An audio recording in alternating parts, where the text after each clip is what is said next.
Good afternoon friends. আজকে এত গরম পড়েছে, ভাদ্র মাস তো।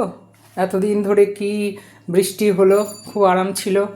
এখন ভাদ্র মাসে প্রচণ্ড গরম। তো আজকে এত গরম লেগেছে, আমি আজকে জল ভাত খাবো। খুব ভালো লাগে মানে গরমের মধ্যে জল ভাত খেতে। তো চলো জল ভাতের সাথে কী কী নিয়েছি দেখাই তোমাদের। এই যে জল ভাত নিয়েছি, মানে আমি ভাত রান্না করে তার উপরে এই যে বরফ জল দিয়ে খাবো। তার মধ্যে লঙ্কা নিয়েছি, এখানে আচার নিয়েছি, আমি লেবু নিয়ে ঘরে, তাই আচার দিয়ে মেখে খাবো।